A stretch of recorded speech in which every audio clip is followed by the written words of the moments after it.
Hello दोस्तों, dictation को start करते हैं 5 सेकंड के बाद। स्टार्ट। सभापति महोदय, मैं रक्षा मंत्रालय की मांगों का समर्थन करने के लिए खड़ा हुआ हूँ।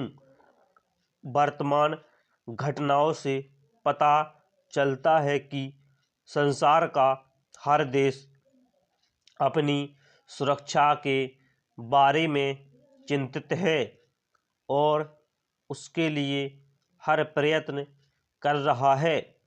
इस दृष्टि से अन्य देशों की तरह हमारे देश में भी रक्षा मंत्रालय का महत्व है। मुझे इस बात की खुशी है कि जहां अन्य मंत्रालयों की उनके पिछले साल के कामों के बारे में काफ़ी आलोचना हुई है, वहाँ इस मंत्रालय की कम आलोचना हुई है। इससे पता चलता है कि इस मंत्रालय ने पिछले साल अच्छा काम किया है।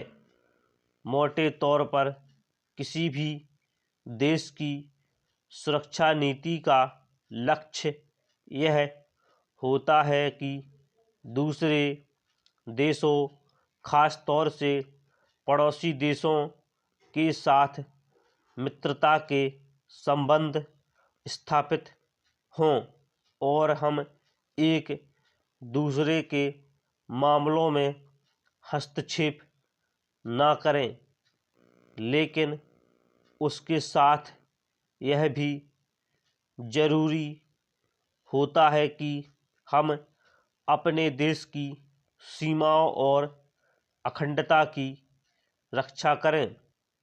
इसलिए हमारे देश का यह कर्तव्य हो जाता है कि हम अपने पड़ोसियों के कार्यों पर पूरी नज़र रखें, क्योंकि आज तक हमारे देश पर जो संकट आए वे हमारे पड़ोसियों से आए हैं।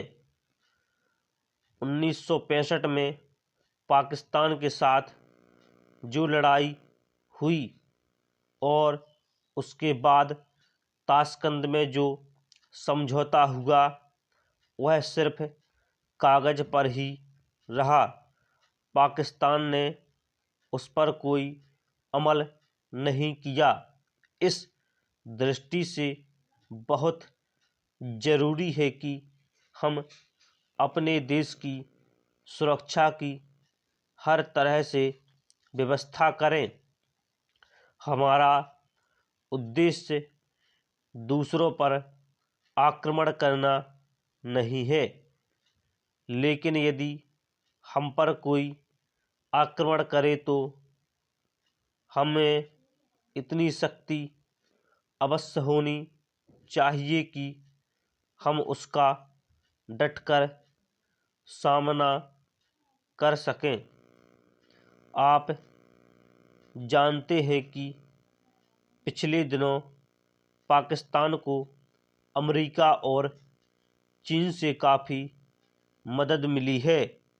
रक्षा मंत्रालय की रिपोर्ट में भी कहा गया है कि पिछले साल अमेरिका को पाकिस्तान ने 1500 करोड़ रुपए की फौजी सहायता दी है। आज जहां हम फौजी सामान के लिए अपने कारखानों की मदद से इतनी शक्ति बढ़ाने का प्रयत्न कर रहे हैं, वहां पाकिस्तान संसार के देशों से फौजी सामान खरीद रहा है। इतनी नीति के कारण वह सब देशों से लाभ उठा रहा है। मेरा सुझाव है कि हमको भी अपनी शक्ति बढ़ाने के लिए संसार के अन्य देशों से अधिक फौजी सामान खरीदना चाहिए। आज तिब्बत की सीमा पर चीन की 1.5 लाख फौज खड़ी है। स्टॉप।